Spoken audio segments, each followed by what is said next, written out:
ব্যস্ততা ছেড়ে সাকিব মনোযোগী 10 ওভারের ক্রিকেটে। ফ্র্যাঞ্চাইজি টুর্নামেন্টের সবথেকে ছোট ফরম্যাট আবুধাবি টি10 লিগ, আর সেখানেই মাঠে নামতে সাকিব বাংলা টাইগার্সের জার্সি গায়ে প্রস্তুত হচ্ছেন।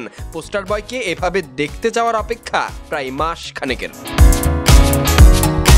মিস্টার বাংলাদেশ। আকাশে চাঁদ, তারা, নক্ষত্র দূরে থেকেও আপনার ঠিক যতটা পরিচিত, ছুঁয়ে দেখা না হলেও ওগুলো চোখ দিয়ে ধরতে চাওয়ার যে প্রবল আগ্রহ, এই ব্যাপারগুলোই ঘটে সাকিবের ক্ষেত্রে। একজন সাকিব প্রেমী হয়ে সাকিব বাংলাদেশ ক্রিকেটেরই নক্ষত্র, তাই তাকে দেখতে চাওয়ার এত আগ্রহ। বাংলা টাইগার্সে যদি আপনি রিয়েল টাইগার খোঁজেন, তবে সেখানে খুঁজে পাবেন একজনকে, Shakib Al Hasan. Mister 75কে bat ball হাতে লড়াই করা কিংবা কিটব্যাক গুছিয়ে এভাবে ছুটতে দেখার অপেক্ষা কতটা লম্বা, সময়টা সাধারণ সমর্থকদের সহসায় মনে পড়বে না। কারণ ছেলেটা ক্রিকেট মাঠে থাকুক কিংবা না থাকুক, আলোচনায় থাকেন সবার শীর্ষে।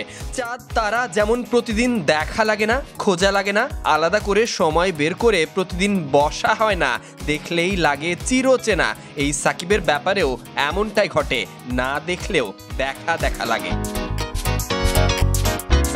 যাদের দেখার অপেক্ষা, তারা নিশ্চিতভাবেই অপেক্ষা করবে আরও কিছুটা সময়ের আবুধাবি টি10 লিগের। আর তার জন্যই প্রস্তুত হতে ফ্লাড লাইটের নিচে ব্যাটিং অনুশীলন করতে দেখা গেছে তাকে। তার সঙ্গে ছিলেন কিংবদন্তি পাকিস্তানি ক্রিকেটার ইউনুস খান, তার সঙ্গে সলাম পরামর্শ করেছেন।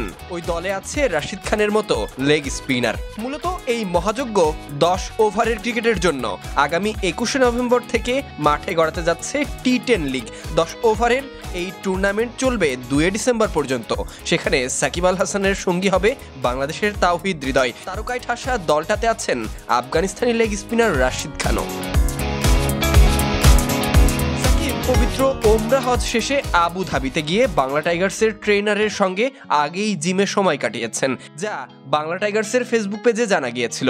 এরপর প্রস্তুতি নিচ্ছেন ব্যাট বল হাতে ফিটনেস ফিরিয়ে আনতে। এর আগে কঠোর পরিশ্রম যেমন করেছেন, এখন নিজের স্কিলটাকে ঝালিয়ে নিচ্ছেন বড় মঞ্চের শেষ প্রস্তুতি হিসেবে। Sadiq Ahmed, Sunny, BD sports time.